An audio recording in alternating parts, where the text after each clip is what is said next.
রামনগর ৪ নম্বর রোডে শেষ মাথায় টানা ৬ থেকে ৭ দিন ধরে বিদ্যুৎ বিভ্রাটে চরম ভোগান্তির অভিযোগ তুলেন স্থানীয় বাসিন্দারা। অভিযোগ, বারবার ১৯১২ নম্বরে ফোন করেও কোনো সাড়া মিলছে না, কোনো সংযোগ হচ্ছে না দীর্ঘ সময় ধরে। স্থানীয়দের আরও অভিযোগ, ওই এলাকায় দুটি নতুন ফ্ল্যাট তৈরি হলেও আলাদা ট্রান্সফরমার বসানো হয়নি, ফলে একটি মাত্র ট্রান্সফরমার থেকে একাধিক সংযোগ দেওয়া হচ্ছে, যার কারণে অতিরিক্ত লোডে বারবার সেটি বিকল হয়ে পড়ছে। গতকাল রাতেও একই পরিস্থিতির পুনরাবৃত্তি ঘটে। ট্রান্সফরমার বিকল হয়ে বিদ্যুৎ বিচ্ছিন্ন হয়ে পড়ে গোটা এলাকায়। এরপরই ক্ষোভে ফেটে পড়ল বাসিন্দারা এবং রাস্তায় নেমে বিক্ষোভ দেখান। পরবর্তীতে তারা আইজিএম চৌমুহনী বিদ্যুৎ দপ্তরে গিয়ে তীব্র প্রতিবাদ জানান এবং পরে প্রগতি বিদ্যা ভবন সংলগ্ন বিদ্যুৎ দপ্তরেও গিয়ে সমস্যা সমাধানের দাবি তোলেন।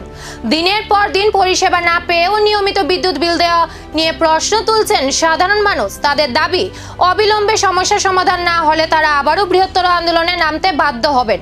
রামনগর ৪ নম্বর সবচেয়ে বড় জায়গা, সবচেয়ে বড় রামনগর কি দিয়ে চিনব? রামনগর ৪ দিয়া ৫, ১, ২, ৩, ৫, ৭, ৮, ৯, ১০, ১১, ১২, ১৩ আজকে রামনগর ৪ নম্বর শেষ প্রান্তের লোক এমরা ভুক্তভোগী করতেছি। আমরা ফাইজলা মিলিয়ন চলতেছে, হ্যাঁ দেখাই দেবো।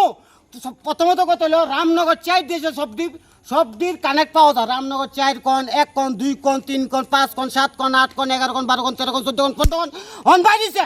আজকে রামনগর ৪ নম্বর শেষ প্রান্তের লোক প্রত্যেকটি মানুষ এরকমভাবে হেনস্থ হইতেছে। কেন হয়তো প্রত্যেকটা দিন এরকম হইতেছে? ১ নম্বর ফাইজলামি, সব কিছু ফাইজলামি সহ্য করেন, রামনগর ৪ নম্বর শেষ প্রান্তের লোক সহ্য করতে পারতো না। প্রথমত সংকট সমিতি গেলে এসে শুরু করলেই রামনগর ৪ নম্বর শেষ চিনব, এরপর দল চিনব। সমস্যাটা কি? সমস্যা হয়েছে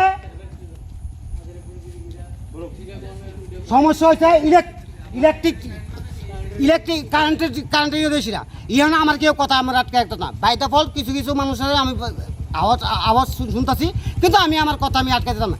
কেন আমি ইলেকট্রিক এত প্রবলেম সলভ করুম? কেন আমি কেন প্রবলেম করুম? কেন আমি কি গ্রামে বাস করছি? রামনগর। কিন্তু প্রশ্ন উঠছে, কেন বারবার বিকল হচ্ছে এই ট্রান্সফরমার? নতুন ফ্ল্যাট নির্মাণেই কি বাড়ছে লোডের চাপ? আর কবে মিলবে এই দীর্ঘদিনের সমস্যার সমাধান?